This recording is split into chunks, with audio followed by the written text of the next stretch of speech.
Hello, everybody. This is Schmitty with another episode of Talkin Schmit. Today on the program, John Worthington. That's right, J Worth. Tim McKenney, first impression, ASAP. Let's go. And now, another first impression from Timothy Donald McKenney. First impressions of the Lord Worthington. It's actually my first trip back in skateboarding. I went with my boss Barrow and his nephew Eddie to the B Street. And it was to meet Josh Moss and Matt Pales. And it was a killer session. I remember getting there, Matt Rod's behind the counter. I'm tripping, I'm skating a quarter pipe, doing wall rides, just getting pumped. And we're having the killer session. Pales is killing it, Moshy's filming, and there's this long hair, and he's flying. And as soon as I see him flying, instantly the Danny Way song goes in my head. Birds fly so high, and so does John Worthington. And there's documented footage of him flying over the thing. That's pretty much the same as I saw it through my eyes. It's like, damn, this kid's something special.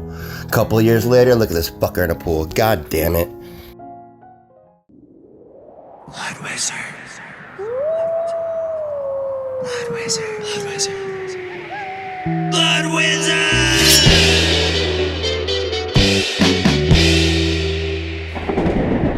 Shop.bloodwizard.com. Tickety-tack. Hey, it's Corey at Blue Plate, 3218 Mission Street. Come see us. Meatloaf, fried chicken, deviled eggs, Dollar Olympia beers. We're here every day of the week. We got a garden and we got smiles on our faces. Come let us make you happy. 4, 5, 7, 8. All right, I just want to start out by saying sorry. Sometimes we fit these in where we can, and it happens to be in the middle of a fucking fire alarm drill. So sorry for that. If you hear that in the background, that's what it is. And also a big shout out to Hansi Driscoll for lining up my next guest. Here he is. Hey, what's up? This is John Worthington, and you're listening to Talkin Schmit. A little bit of intro. Talkin Schmit. I'm already not watching. It's cool, like tonight is the night. When you bring it, you gotta sing it. I wouldn't say it was fun. What do you mean, bro? Christian Fletcher's younger brother. Fuck the Dodgers. Big dog's in. What do you think, Talkin? John, Schmitty. You want to break in, you gotta get broke in. And it's good to hear all this love. Talkin Schmit, right? It's skateboarding. I remember that. Who sent you? Dude, we need a magazine. Black skateboarding history is very important. Yes, this is the moment. Holy shit. What is happening? Let's hear it for Greg Smith. Yay! Gregory.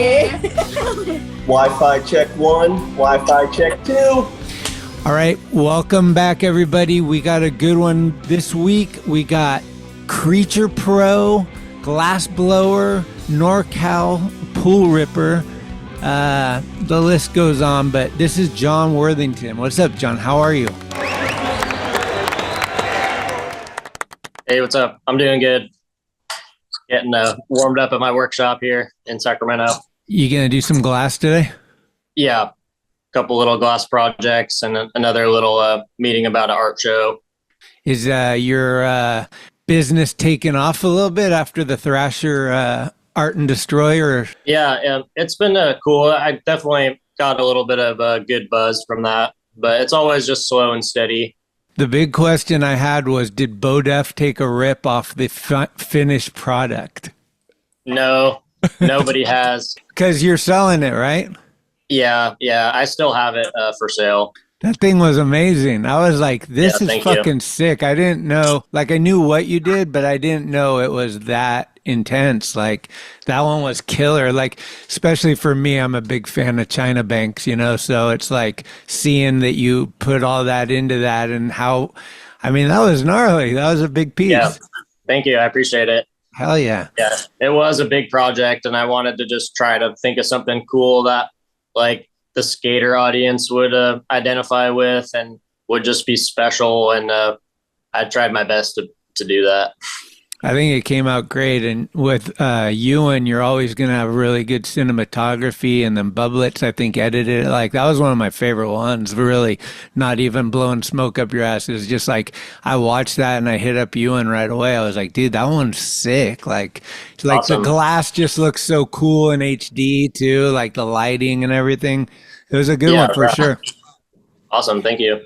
Well, tell me, you were born, I think, in Encinitas or something, but you grew up in Auburn, right? Yeah, yeah, exactly.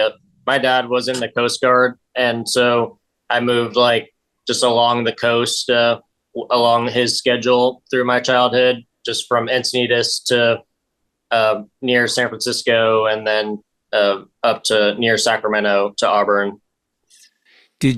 How soon were you aware of skateboarding? Like, is that where you picked it up for the first time? My dad skated some, and so he just spoon fed it to me, and so I was skating like when I could walk, and I have all kinds of like cool pictures of when I was just a super little kid riding around and whatever. Oh, wow. Okay. So your dad, he skates a lot. Yeah, he doesn't skate so much anymore, but he grew up in Texas, and he grew up skating the ditches and some of the couple swimming pools and whatever they could find out there, and so yeah, he just showed it right to me, and similarly with like BMX, we used to always ride bikes when I was a young kid, and he used to take me BMX racing, which I really liked too. Yeah. Sick, dude. So when it comes to swimming pools, did you skate one or swim in one first? I definitely swam in one first. Yeah, but actually, I think the first swimming pool I skated was the community pool in my hometown. So it was actually like the one I'd swam in like dozens of times, and just always stared down at the bottom, and like just could tell there was something down there. And then one day I got to skate it. Rad. What? Yeah, maybe like 13 or 14 or something. What year did you move to Auburn? I'd have to think about it. Maybe around 2002. The skate park was there already? Yeah, it was already there. Okay. Did you like Grass Valley, Lake of the Pines, that area has some pretty legendary dudes in the skateboard world, snowboarders too, but I don't know that much about snowboarding, but like Chris Sen, John Cardiel, Toad, Hansi, there's like a pretty big crew of rippers that come from that area, which is right by Auburn. Was that in your mind at all? Did you hear about these dudes that came before you from that area at all?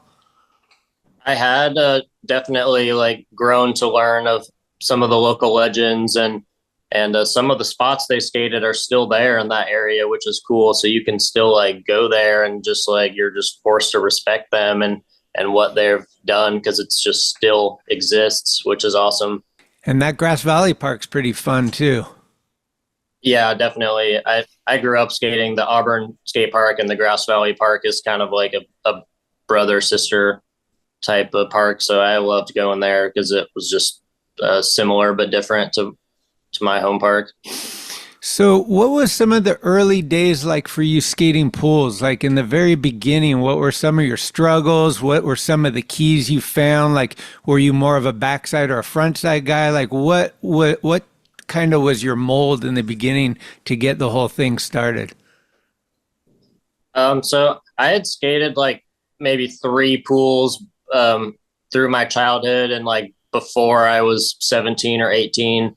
And like nothing really exciting happened by any means. Like I was just kind of like, oh wow, this is a pool. Like this is like, there's actual walls that you can't just ride up.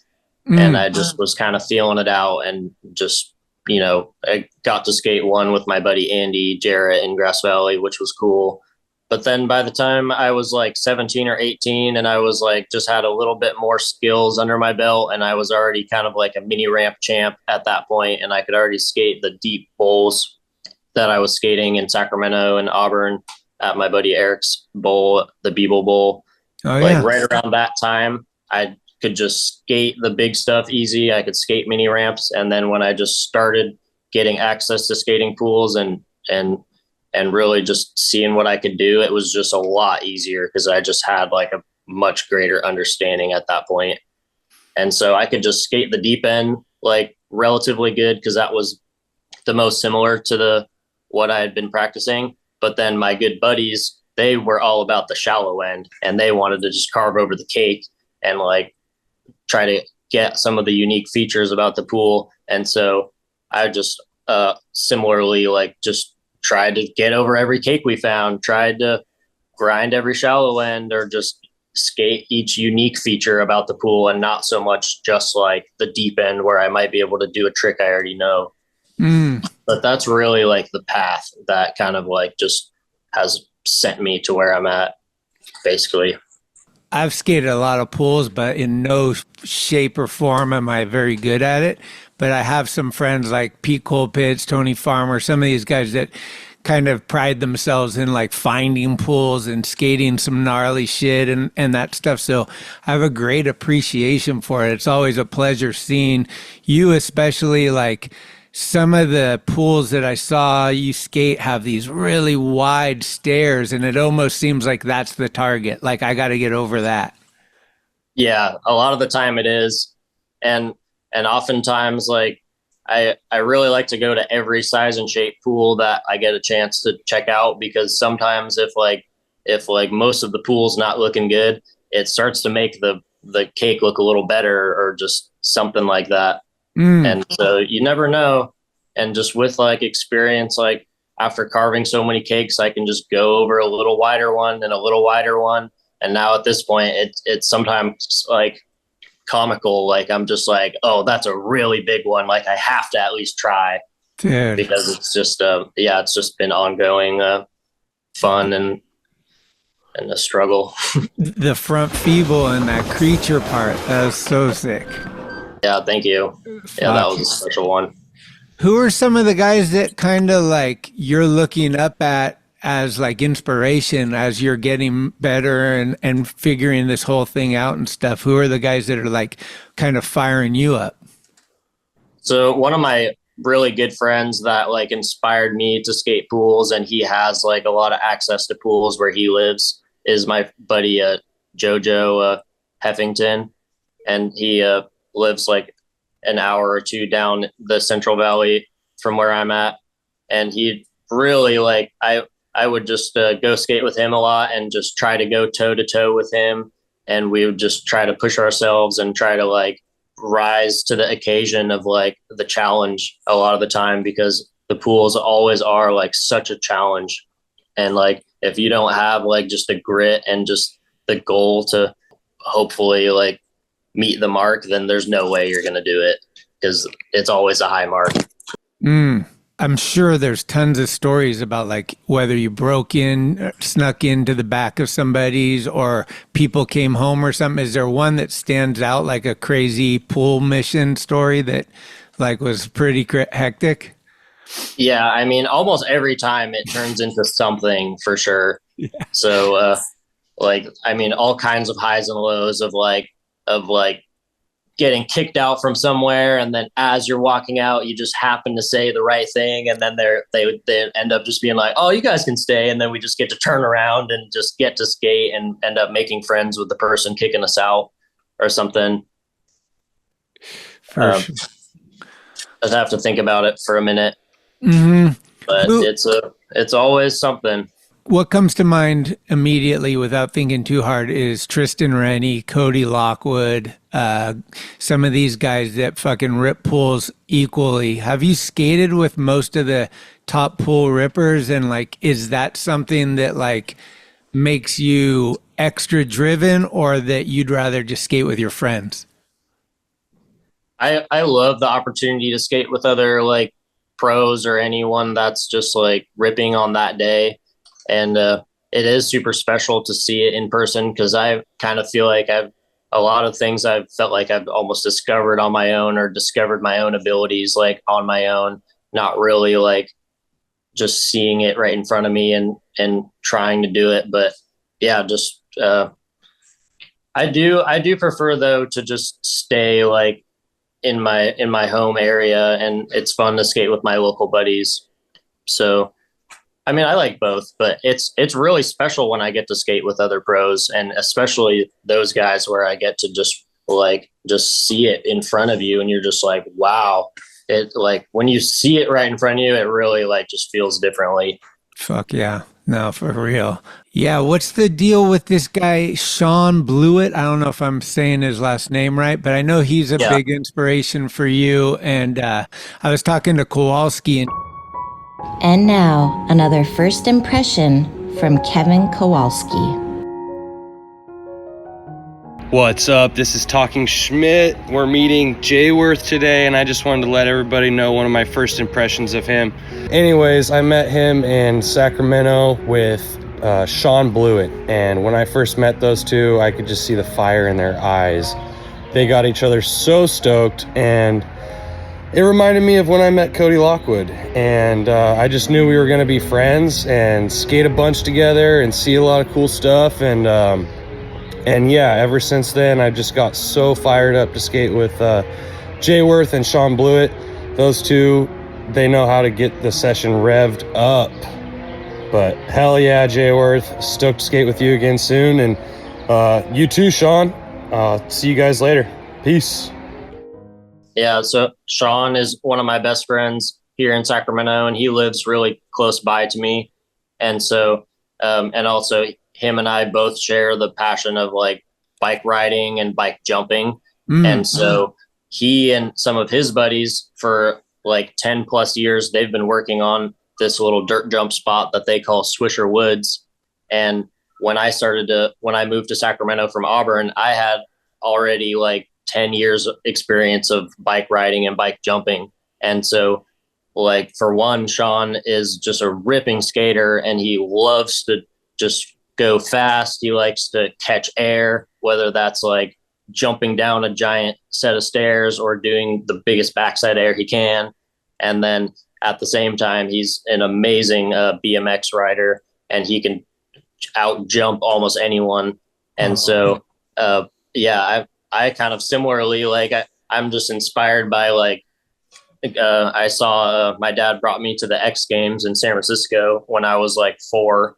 Tony Hawk's 900. Yeah. And so I just remember like just seeing people flying on skateboards, and I just did BMX racing. And so I just love to catch air and just fly around too. And so we were just two peas in a pod for a long time, and we still are. What kind of bike do you have? I ride a dirt jumper, like a mountain bike with shocks on the front. What's the brand? It's a SE. I actually forget, but it's a newer bike that I just got recently. But it's a hardtail, just front shocks? Yeah, it's a hardtail. And because so my friends are into this, and I've been trying to get into it. And I don't know if you got any suggestions here, but like to just start jumping it's like taking a step that's kind of crazy. Like slamming on a bike seems just like something you don't want to ever do. As a skateboarder that's eaten shit my whole life, doing it on a bike just seems way more dangerous to me. So like, obviously like bunny hops and stuff like that to get comfortable. But like when you go to the first, like, okay, this is a jump. Do you just got to hold on and have the guts, or is there like ways to step up to these things? There's definitely a natural progression. And I grew up in Auburn, where it's like a more mountainous area, and there's a lot of like mountain biking with intense ups and downs, and there were some dirt jumps that I discovered near where I grew up. And so I like just started off jumping off curb cuts and just getting like 6 inches of air, and then I would just found a jump a little bit bigger and a little bit bigger, and then just now at this point, like kind of similarly, where if I'm skating along and I see like a 3-foot gap, and I'm just like, oh, easy, I can just ollie that. I can see if I'm mountain biking or riding my bike at bike jumps, and I see like a 6 to 10 foot gap, that's like I've already practiced it, or I just see that it's safe. I can just bunny hop right across that. Right. And so it is really similar to skating in certain ways, and just the scale is a little bit bigger. Mm-hmm. And you have a lot of control over the bike too. So it is almost easier at times. And if I go out for an afternoon of riding bikes at our bike jumps, I don't anticipate like having to jump off the bike at any time, really. I can just kind of just warm up and then just do the jumps, and I don't really do tricks, so I can just kind of safely ride. And it's really satisfying to just land it every time and just have that much control in the air. Yeah, I mean, like on skateboard, you can run shit out, and like on a vert ramp, you fly up in the air, and you know you're not gonna make it, so you throw the board away and you kind of just jump down. But in a bike, is the idea like don't try anything that you're gonna have to jump off of, or is there a way for you to feel comfortable where you're tossing it aside for like trying to figure out like the exact proper jump and stuff? You can toss the bike aside, and sometimes that's like last resort. You're like, get this thing out of here. But a lot of the time, you can just kind of stepping stone your way into like a bigger jump. So like I'll start off just riding. If it's like a double where the jump and the landing are separated, I'll just start off by riding off the jump off to the side and just land to flat. And then you just kind of get a feel like, all right, you get a feel of the slope of the jump. And sometimes you can just go off of the jump and clear the gap and land next to the landing and just kind of be like, all right, now I've like felt out the jump. I've felt out the gap. Time to shoot over the landing. That makes sense. I mean, that is a lot like skateboarding. Because Yeah. you could do the same thing on a fun box or whatever. You're like kind of edging your way on the side. Then you look over and you're like, I cleared it. Now I can do it. That vibe. Yeah. Whatever. Okay, cool. Tell me about Lifeblood days. How did that all come? Did you know Bryce already? Did he reach out to you as somebody you didn't know? Like, how did that go down? Yeah. So basically, my friend Eric Biebelheimer was building this huge epic bowl at his house in Auburn when I was around 16 or 17. And it was just such a huge project. And like everyone that we knew was tuned into it and was aware that it was happening and just how cool it was. And so he got a lot of people to come help, and a lot of people were just had their eyes on the project and whatever. And then as soon as it was done, it was just like, it was amazing. It was just such good quality. And then we were all just able to skate it really good right away too. So it was just for everyone in our area, that was a big deal for a few years. And it drew the attention of like all our friends and all our friends of friends.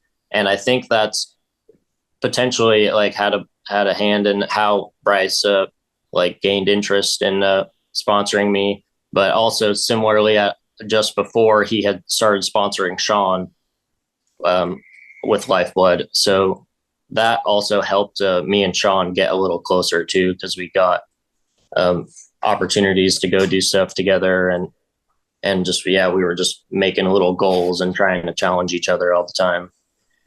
Did you go on any trips? We went on a few small trips. We went to the Wendell's camp near Mount Hood. I love that place. Yeah. And so I got to go with Sean, and they still had the huge jump into the airbag. Yeah. And so we were just like, we were flying off of that thing just as fast as we could go, as high as we could go. That was super memorable. And because that's classic for like, go somewhere with Sean, and he's like, I'm hitting the biggest jump, I'm getting the biggest air. And so there we were, like, we got them to inflate the airbag for us, and we were doing it. Yeah, when we went there, my friend basically learned backflips. He had never done them before, and he started doing them into the foam pit, and then he took it to that, because the foam pit's indoors, it's a smaller one, and then outdoors is that big one into the air mattress. And I got a photo of him just flailing going. We were so hyped because we're like, this guy's never done this before, and here he goes. It's super sick. That's one of my favorite places I ever have gone to skate. Like Wendell's, camping, the terrain, the people. It's like, it is one of the funnest, best places, I think.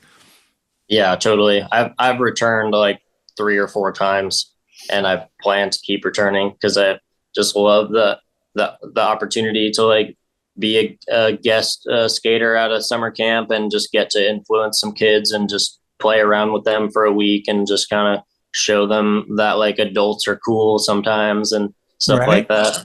Hell yeah. No, that's one of the vibes I've heard about you is like people have told me they've seen you at skate parks or random places, and you come up and you skate with the kids and stuff, and that you're super cool and like trying to like encourage people to do their best and that kind of stuff. Like, is that from your dad? Like, where do you get that?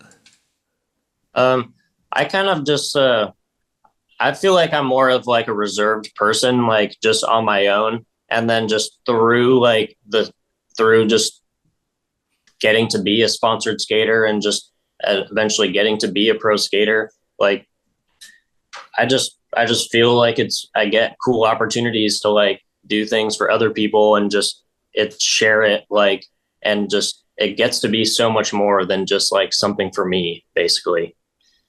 And like all I have to do is just like give like even the smallest interactions like might be like super special to other people sometimes. And like another thing is so often like I'll go somewhere and you'll just see some people and you're just like, oh, like I don't know them, I'm not going to say anything. But then like sometimes it turns out like they already know who I am and they like want to talk to me, and they're just waiting for they're just waiting for me to say hi, for them to just spill out like, hey, how's it going? Like, this is my name. Like, I've been wanting to say hello, but I've just felt uncomfortable. And so I've just like, I'm more of a reserved person, but it's kind of fun for me to like break the ice sometimes and just let people like just be stoked or do what they really wanted to say or, you know, something like that. Give them a little bit of advice and just get them stoked or something. That's a good perspective. Challenge yourself and stoke out other people. I mean, when I started doing this podcast for the first time, it was a huge part of it was like, I want to challenge, like, I don't reach out to people and talk to people a lot. And I didn't have like skills of asking people. I mean, I work for the mag, so I did do some interviews and stuff, but like this was a whole different formula. And then when COVID hit, it was just like, I was thriving off like learning more and more about it. But also the most, like I always tell people, like being able to connect with people, especially during lockdown, was like, it was like therapeutic in some ways. Yeah, that's super cool. And totally. I'm probably similarly like you've just grown to now you just turn on the camera and you just start saying hello to the person on the other end. You don't wait for you to like be unconscious or kind of let your natural reactions to happen. You already know, like, I'm here to talk to this person or just kind of socialize a little bit and just put it out there. It's crazy. Yeah. In the beginning, like this whole interface, like, because I did them in person at first, but then lockdown forced us to not be together. And then this started becoming easier. Like, oh, I can hit up somebody in New Zealand and do one, you know, like, so it opened up that door. But like the hard part was like this, like looking at you on a monitor and talking to you like Star Trek or something. I was like, I don't know, this is weird. And then having the other person have comfort too. Like, it's been like interesting how some people are just totally comfortable, others aren't. But yeah. So how does the transfer to the Creech go? It was just really cool, and I was really stoked to be a part of it. And Cody Lockwood, from who I had known from Lifeblood, and him and Kevin have always kind of just looked out for me and Sean and just had interest in us and what we're doing, because we're always just up to some kind of mischief. And just one day they asked if I was interested, and I of course totally am, and I'm super stoked on the opportunity to like be a sponsored skater. And just that's my dream, or just one of my dreams. So like sometimes you just have to just take opportunities, or you know, just try to make it happen. And I just felt like this was an awesome opportunity, and got to keep the little sponsored skating going for another time period. And so I love it. Yeah, I mean, it seems to me, it seems to me that your background and like what you're into kind of goes hand in hand with the Creature vibes. Yeah, I'm super stoked. I've always been a fan, and like I've had some different skate shop sponsors, and like if they've gotten a Creature collab skate shop deck, oh my God, I would like covet it and just shred it. Right. I have like a bunch of cool clips of me when I was younger skating like Creature boards, and so looking exactly as I do now, basically. Sick. Just not much has changed.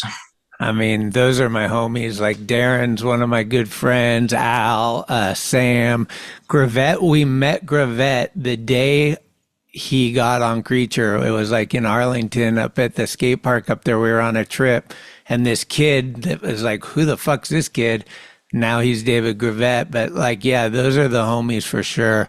Talk about I think it was a surprise, right? When you got your board at FDR? Yeah, it was a surprise. Yeah. So how's that whole day? Like, what was, you guys were there, what was it, the indie thing?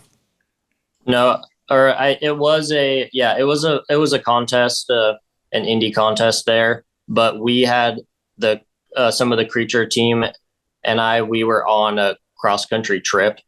And so we had flown to Atlanta, I believe. And then we road tripped up to Philadelphia. And then that was kind of the finale of our trip. And so that particular day, we were just at the end of our trip. I was feeling hurt that day. And so I didn't even go to the contest because I just needed rest. And I had a hurt leg that I couldn't really stand on.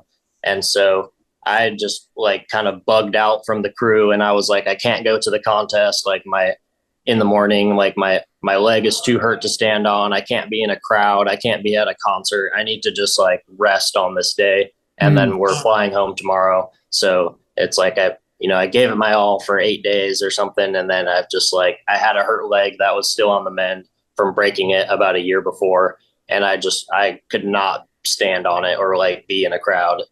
And so I was like, I'm staying back at the hotel and just resting today. And so I did that and had plans to do that. And my grandmother lives in Philadelphia. So I just had lunch with her. And all day, everyone was kind of leaving me be, but also kind of bugging me, telling me that they wanted to get me to the contest. And I was just fighting it the whole day. I was like, I'm hanging out with my grandma. I can't walk really. I'm not skating. I'm not going in a crowd. I don't care about a concert. Like, I'm sorry, guys. Like, it's just not my day today. And then eventually, like after dark, they're just blowing me up and trying to get me to come and on my phone, calling and stuff. And eventually somebody talks me into coming. They're like, we want to come pick you up just to get a group photo at the contest. And so I was like, all right. I mean, like, if, I don't have to walk much for that. I can just stand in one place and get this photo and then they can take me back or something. Right. And then we get there. And then just pretty soon after, I could just hear the whole event. That was just a huge crowd of people filling the whole main bowl at FDR, just starting to chant my name. And then it was just like, oh my God, I know what's happening over there. And then I like just had to get kind of help and just limped my way like 100 yards over to the stage. And they turned me pro right at that moment. That's so sick, dude. And Sam was kind of on the mic orchestrating like the whole thing. I wasn't there, but I saw the video clips of it, right? Yeah, totally. That's amazing. So that was really special, yeah? Yeah, it was really special. It was just like kind of a comedic day though, just with like, I'm like, I would never break from the group. Normally I would skate the whole day on a skate trip, like from dawn till we go to bed, like just chugging water and like Pedialyte and beer at night. And just trying to soak up the trips and just soak up whatever spot we're at. Or, if it was a contest at FDR, I normally would just try to skate the contest all day long, like regardless if I was a little hurt, but my leg was totally like, I could not really walk on it. And I broke both the bones of my leg a year before, and it was still just on the mend. And it was just not at all like my day to skate. So yeah, kind of a funny story. And then I just did not want to come there. Like they just kept trying to get me to go. And I was like, I'm not going there. I wonder what it was like on the other side, because they probably had it all planned and you're leaving the next day and they're like, we got to get this dude here. How are we going to do this? Yeah, totally. And everyone anticipated I was going to skate in the contest too, because I was skating the day before. And so everyone's like, oh, John's not skating the contest and he's not even coming here. Like, what? That's cool. It is what it is. What did you think of Mikasa? It was amazing. I loved it. It was a lot of fun. Pretty steep, but smooth relatively. The only time that was available or possible to skate it is before 8 in the morning. And it's like in a remote mountainous area of a secondary island of Japan on the northern side. And so we were staying like an hour or more away, maybe 2 hours away. We left, we like met up at the van at like 5 in the morning or something. And then we drove just in the dark still out into the mountains. And then we pull up to the spot at like 6 in the morning. And it's just the sun's like starting to peek over the mountains and it's like dew out. And it was just super beautiful. And it was just really special for us because also it was one of the first spots of our trip. So we had traveled for like 2 or 3 whole days at that point to get to that spot, basically. Who was the crew? Chris Russell, Willis, Kimball, Milton. We got a couple of the Japanese guys, SOTY, Provost. Oh, sick, dude. Yeah, and another Japanese guy, Copy, I think was with us. Okay. We had a rad crew. We had a bunch of guys. I made like a still watching of those guys' trip where Bailey had the cover going over a ladder. How come you had to skate it before 8? Is there security there now? Yeah, there was security, and it's a like a functioning business, and it's in front of their business, like in between the road and like some of the other parts of their business. And so it's obvious if you're there, basically. And so, yeah, they have like a little alarm that goes off at like 8 o'clock, and that's pretty much like we're open, game on. Wow. Okay. Damn. But they have like a go-kart track, and they have like metal slides and just some things that are like old school amusement center type things. Okay. Sick. Is that one of your favorite trips? Like, is Japan one of the best ones? Where have you gone that you really want to go back, like that really struck you? It was super special for me, and it's the only trip I've been on out of the country.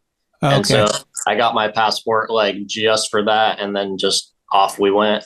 In the last 6 months, this past October. So that was first time out of the country? Yeah. Damn, that's a good one. Japan, dude. Wow. Yeah, it was amazing. And we got to tour a lot of the country, and we just had great tour guides and just super good vibes. And yeah, we killed it. I'm really excited for the next Creature video that's coming out, because I think all our whole Creature Japan tour will be in there. Okay. And also the whole time we were also just imagining all of the cool stuff that happened there in the old Creature videos, and Steve Bailey. But yeah, it was just so special to us. And we were just like, oh my God, they skated this in the rain. This is where they had the fire pit. Well, this is like, and we were just looking around in the bushes for the ladder and stuff like that. Like, we were trying to just soak up everything that we'd known about it and all the history that we could. Yeah, that photo of Hewitt with the bonfire in the middle is just so epic. And Diego's like looking in, like, I love it. That's one of my favorite photos. Like, super, like, I feel like that's the ethos of what skateboarding kind of means to us, is like going with your friends, finding some crazy ass spot, fucking burning it, and just ripping. And like, man, I think that's like the opening spread of the Thrasher book or something. Like, it's definitely a prominent photo since it's been taken. I was tripping on this because you skate for OJ, right? Yeah. So I notice in your work, you use the Spitfire swirl a lot. Yeah. Yeah. It's really just, I try to make a bunch of different little things that are homage to skateboarding and different brands. Like, I like that skateboarding is like, just the brand is so important, like, it's like, that's a zero board. People aren't thinking like that's a deck. People are like, it's like the brand like just means so much to us because there's not much else to it. Mm-hmm. And it's all about just the personalities and stuff that we like and whatever. And so I just I just love that. And just in my glass blowing, I like trying to just do what I can to imitate that with glass, and try to make a OJ wheel, try to make a Spitfire wheel, try to make a truck, try to make this and that. And it's just the Spitfire spiral is just something that it's just become one of like, it just crosses over the best. Like it's relatively simple for me to make. It really shows like classic glass blowing skills and techniques that aren't like drawing a picture of a graphic type of thing. Like it's because it's a much different process than like a drawing, because it's just made out of sections of straight lines. And so it's just one thing that stuck and resonated a lot with people. And I just I'm always looking for like, what's the best way for me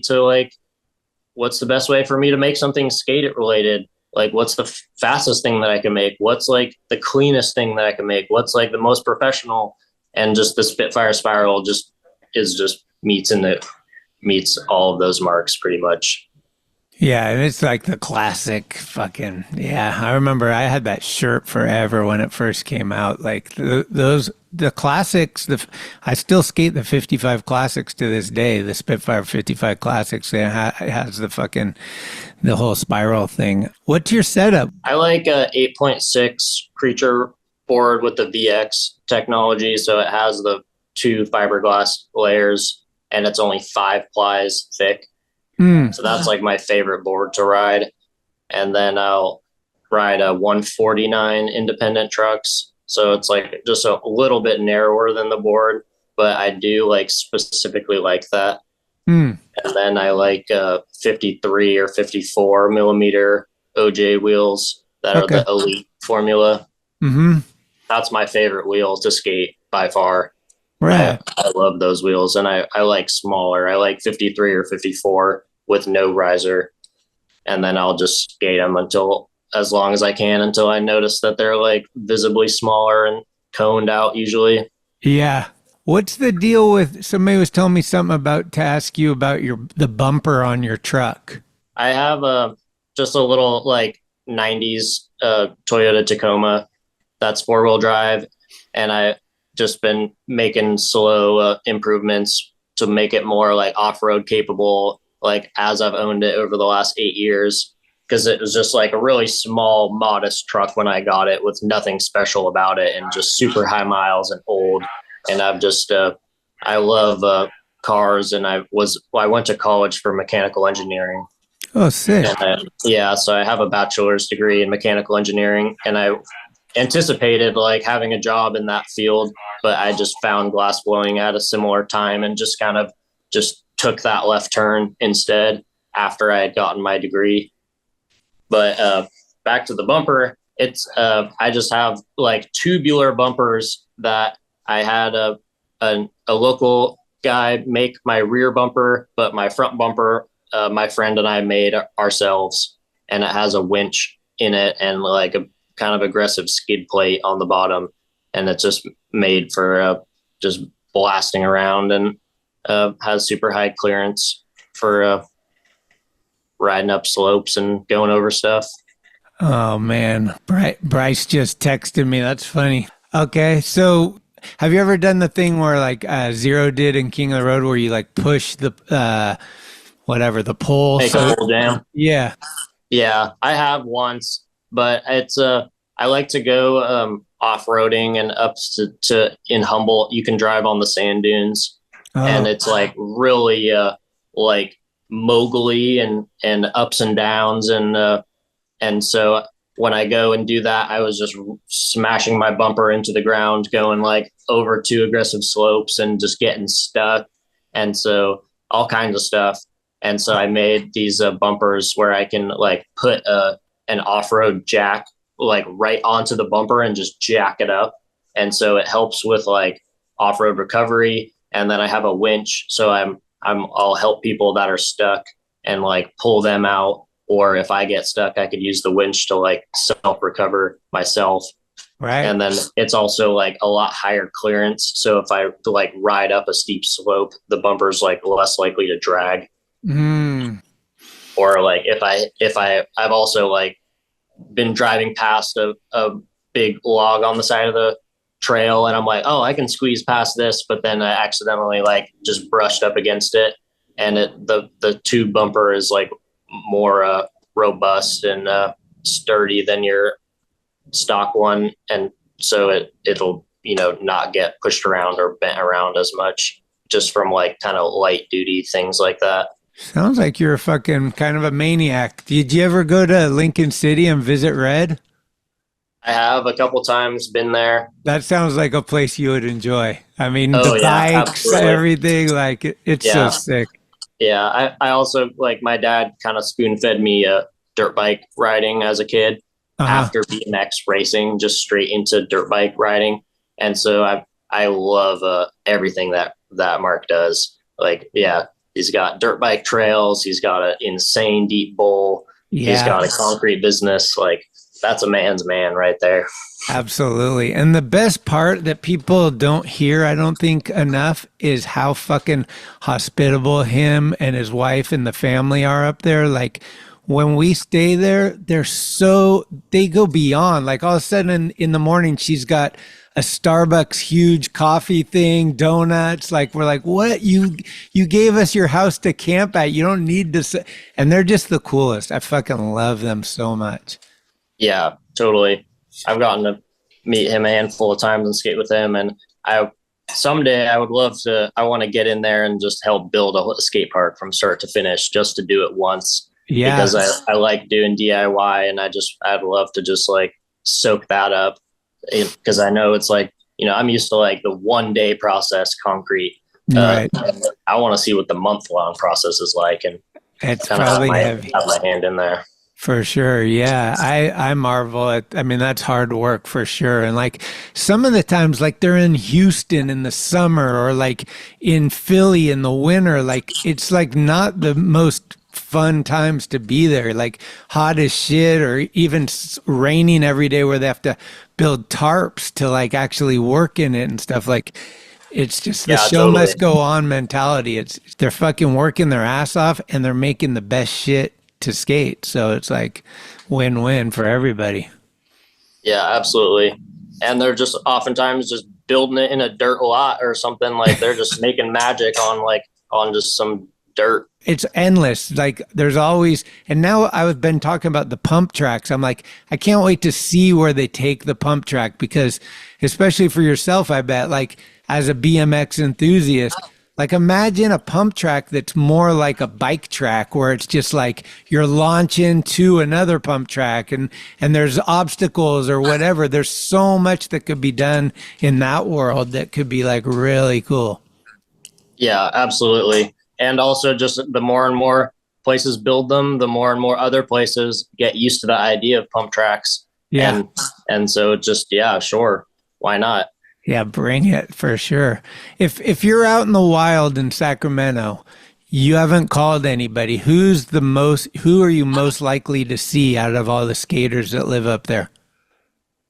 Well, I live right near the downtown, and so I have a handful of buddies that we all live in a similar little area, and we're always hanging out right around here. So I'm definitely most likely to see like one of my two good friends, like either Sean Blewett or my buddy Ben Wallace. Okay. And they'll just be like skating. We have a little barrier DIY spot. That's a hot spot. That's just a couple blocks away. And then a few other little spots right in town. And there's a skate shop right by there too, Dog Pound. So that's a local hangout. Is the half pipe still going? I think Folsom, or what's the name? Yeah, the Folsom. Yeah. They have two different half pipes now. So they took down their 10-foot tall vert ramp, but now they have like a 6 and 8 foot high ramp, and then like a 3 foot high ramp. Oh, okay. So they've changed up their compound. And the indoor spot's still going, the little park in the hangar? Yeah, the indoor park's still going strong. Sick. Who works there now? Anybody? Is Judd or Pales or? I'm not sure. I don't think that they work there at this time, but it's been a little while since I've been up there. Okay. Hell yeah.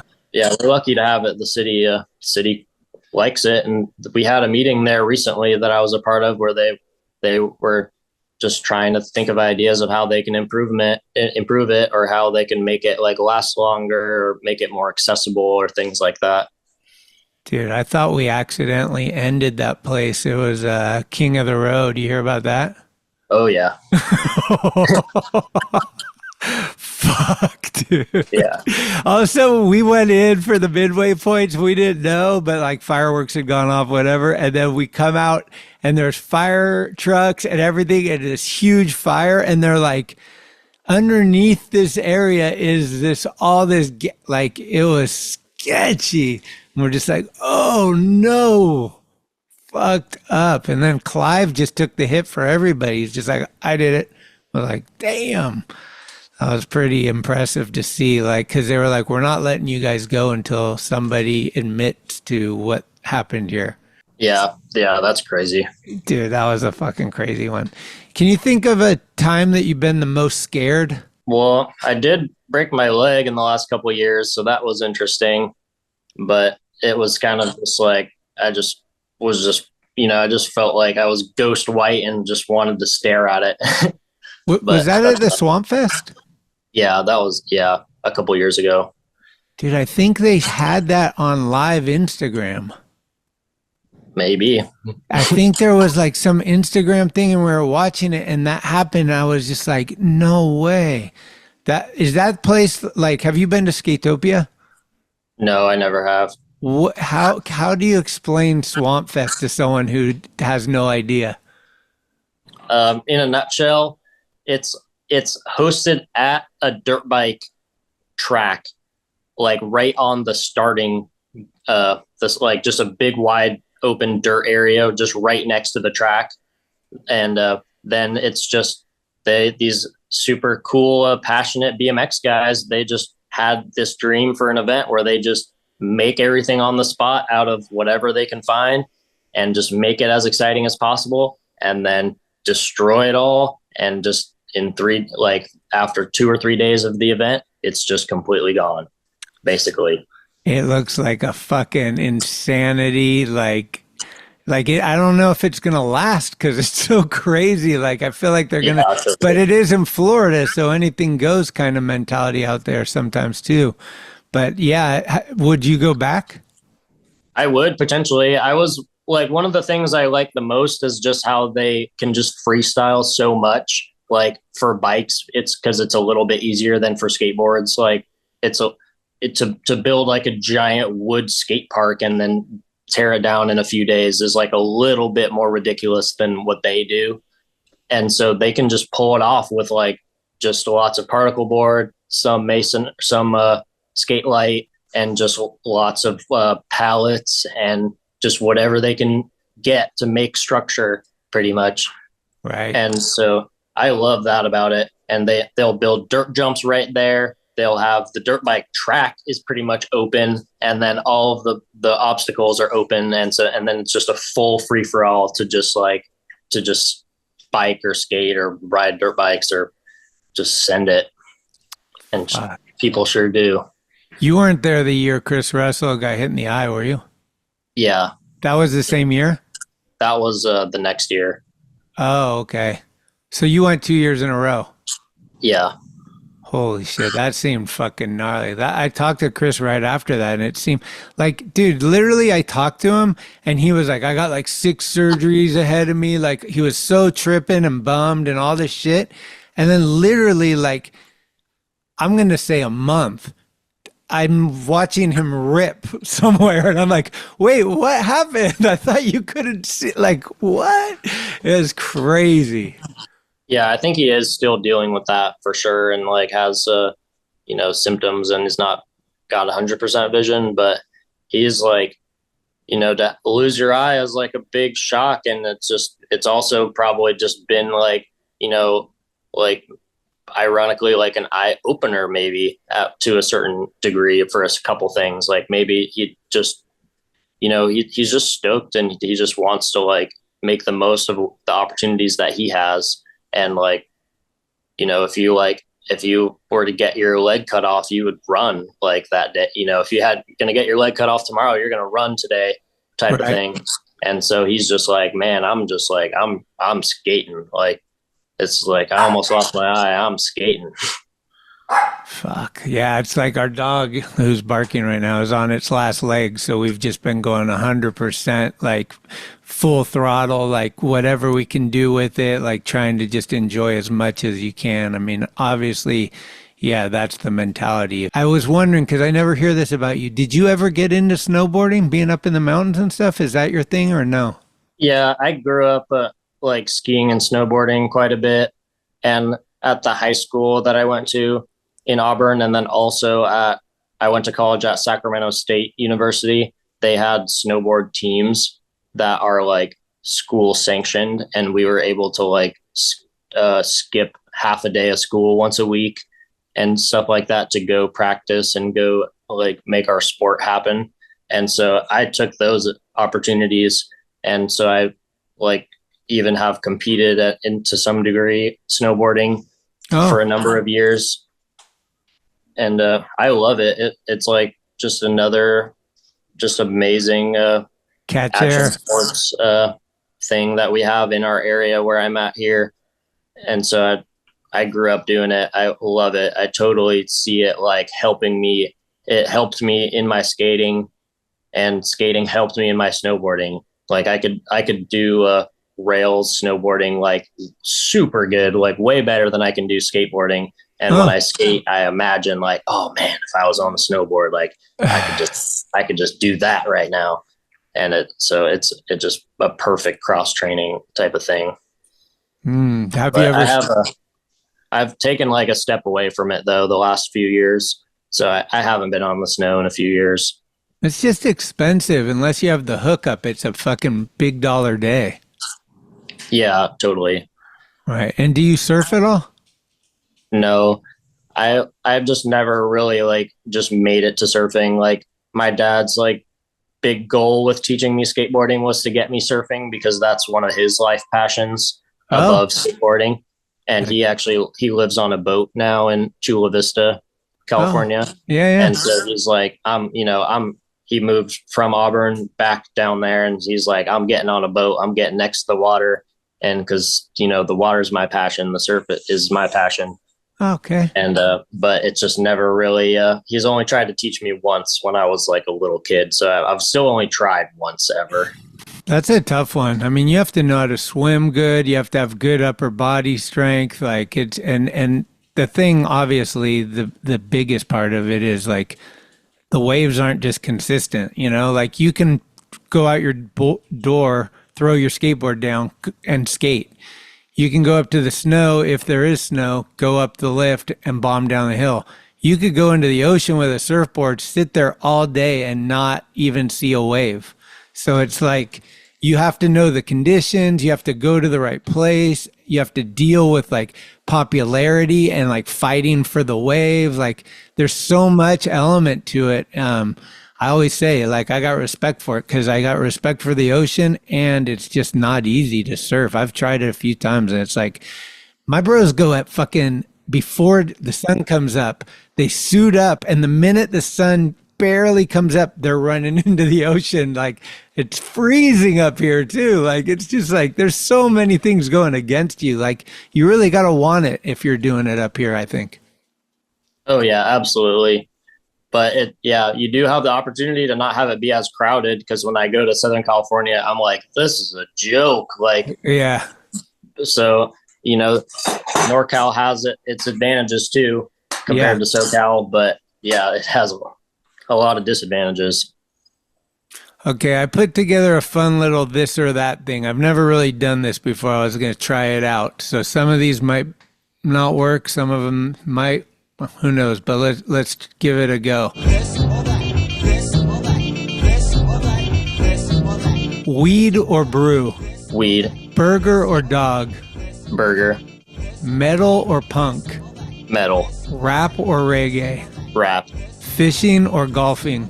Fishing. Blonde or brunette? Blonde. Snowboard or mountain bike? Mountain bike. Yuba River or the Sac River? Yuba, for sure. Vanilla or chocolate? Vanilla. Dog or cat? I'll take Dog. Hell yeah. And the final one, I know you hang out with two guys that I know. One says player a lot, one says bud a lot. So player or bud? Player. Hell yeah. Let's say you win Skater of the Year. Who is your crew and where do you go for the Thrasher article? We are going to Fresno. Is that real? And it's going to be all my pool skater homies and just some of my buddies from Las Vegas that are pool skaters, some of my buddies from Arizona, maybe just maybe a couple East Coast guys in there. And then we're going to get some of the legends. We're going to get Cardiel in the van. We're going to try to get maybe Pete the Ox, or we're going to get Hewitt. We're going to see if we can get Hits in town. Yeah, something sounds like sick. that. And I think Burnett's going to be stoked because this is totally in our budget. Yeah, for sure. Oh, sick, dude. That's a sick one. Something like that. We're gonna rent gas pumps. We're just gonna have like a whole truck full of gas pumps. So if we found a pool, we could just put like 5 in it at once. Yeah. And just evaporate it. And maybe pull a Ryan Johnson or Lincoln or one of the old school Fresno heads out. Maybe get Alan Peterson to fly in. Yeah, sounds good. Yeah, Royce Nelson, he lives in the Bay Area. We've been skating with him a little bit. He's on the list right there. Yeah, I'm trying to get Royce on the program. He said he doesn't have enough interesting things to talk about. I was like, you are so wrong, my friend. Yeah, totally. I know. You got to just find you could just slow-mo some of the clips of him, like, and just play him 100 times because people need to soak that up. Absolutely. Yeah, I forgot though. You did mention Cardiel. You guys live in the same city. Do you have a cool Cardiel story? Anything like intermixing with him? He's like obviously everybody's favorite, one of the best to ever be a human being, skateboarder, snowboarder, just human, like John forever. Yeah, totally. Yeah, a couple of things. Like one thing that is really cool that I don't know if like it's not super common knowledge, I feel like, but Cardiel can mountain bike to like almost 100% abilities. Like there's no, like, he is not disabled on his mountain bike. Like he is like in front of us and like just blazing the trail and like just as squirrely as ever and as like fast as ever, like on a mountain bike where there's like a slope and he doesn't have to pedal. He's just like can kill it. And so just getting an opportunity or getting opportunities to ride bikes with him and just see that in person is like, I feel like I've seen him skate down Lincoln City snake run, but it's been mountain biking because it's just like this berm, he's like blasting this berm. The next berm, he's just jumping off. He just sees a jump in the distance and he's just, on charging. Yeah. And have you gone to Downeyville with him? No, but we've gone up to Tahoe to North Star, one of the ski resorts where you ride the chairlifts up and then ride down. And there's some trails that are like made to be as smooth as they can make it and have jumps on them and stuff. And so that is seriously like, I'll never like, I feel like I've seen like what I need to see. Like I've gotten to see him. It's the same. It looks like him skating. It looks like him snowboarding, but it's him on the bike is how I can describe it. Cause it's like, it's identical. And he's like, he still gets to do that, which is incredible. And like, I think that he should have like maybe a mountain biking part and everyone would lose their mind because they'd be like, this is the Cardiel just filmed a video part and it's out and it's like impressive. We need to make that happen. Yeah. No, I know. And he's secondly, he's oftentimes like just riding his bike around town and he's really passionate about it too, which is cool. And like at a certain time when I was filming with Ewan for what's called the dystopia part that I made, and we were going to this one spot in Sac where it's a little wall ride around the ball thing. And Cardiel was there with us and he was like, I just found something I want to do and I want to film it right now. And we're just like, what are you talking about? And then just behind the monument was like this kind of a smaller version. And he was like, I'm going to just hit this on my bike. And he was able to just rip this weird, like berm cement, curved cement structure thing that was on the backside of that monument and just totally like got a clip that day. Yes. But it was just on his like road bike. And so, yeah, that was like two of the most memorable things about him for sure. And they're both just bike related because that's just his, like, that's just how he gets to like express that same energy now. That dude is Kindle. He's like forever. You can talk to him, and if you hang up, you're not anything but stoked. Like, he just like has this way about him that fires you up, whether it's skateboarding or not. Like, it could be just life. His natural way of being without trying is just this thing that everyone wishes they had, because it's like, yeah, fuck, you know, like afterwards you're like, I gotta do it. Whatever I'm trying to do, I gotta do it. And that's forever. John, it's such a privilege to know that dude and be a friend. Yeah, absolutely. I feel that. Well, dude, thanks for taking the time. You're going to do a full day of glass today? Yep. Yeah, just about to. What's your favorite color you like to use? I like colors that are like weird green tones, and I like colors that are like translucent, and I like colors. I like using, some colors are harder to work with than others. Like just I'll buy what's called a stick of color in any shade or whatever, but I'll buy it as a stick usually. And then just that stick, when I put it in the fire, some colors, the stick will just like start to boil and just look nasty, and the color will like cook off or get gross or weird just instantly. And other ones you can stick in the fire and it just stays perfect, and then you can just make whatever shape you want and it keeps that same like glossiness and tone and whatever. So I like just using colors that are easy when I can, and I really like the tan color. That's like the worn urethane looking color.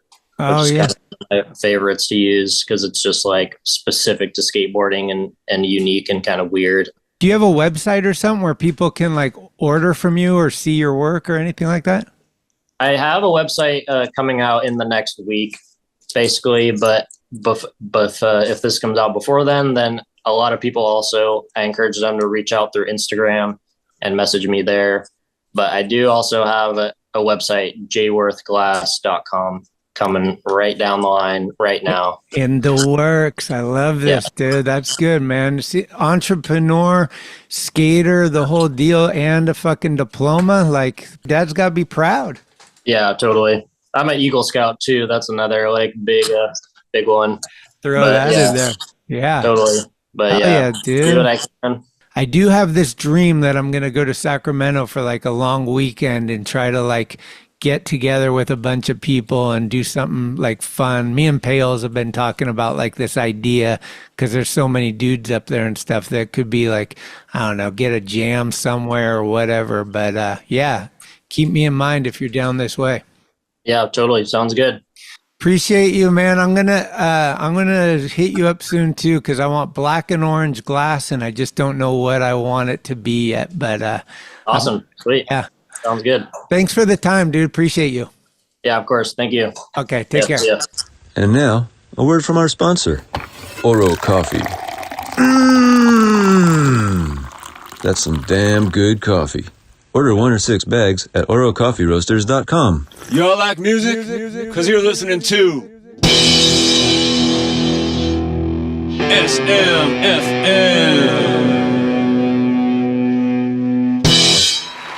Welcome back, you beauties, you beautiful people. Thanks for sticking around again for another episode of SMFM, where this episode brings us from Missoula, Montana, Big Sky Country, Bacon and Egg, with the song Prepared to Rock.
That was Bacon and Egg from Missoula, Montana.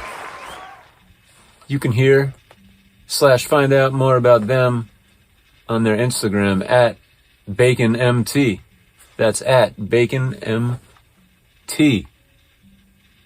Shout out.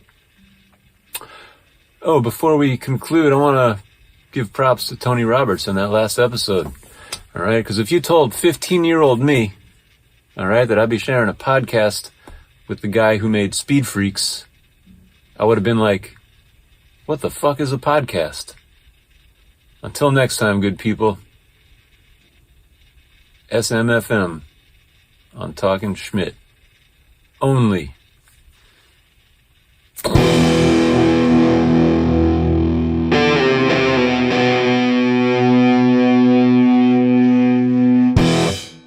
Thank you for listening to another episode of Talkin Schmit. You can subscribe to the show on iTunes, Anchor, Spotify, or anywhere you get your podcasts. When you subscribe, you'll get notifications every Tuesday of new episodes the minute they become available. Also, please leave reviews and a 5-star rating. It's the best way to help the show grow. All of the episodes will always remain free, but if you would like to help support the show, you can do so at TalkinSchmit.com, where you can pick up some merchandise like t-shirts, beanies, hats, and stickers. The website has an entire archive of all of the episodes, with extra photos and videos. Email us with any suggestions, comments, or ways that the show may have improved your life at talkinschmit@gmail.com. All interviews are conducted, edited, and produced by Schmitty. The intro music is Mary's Cross by the band Nature.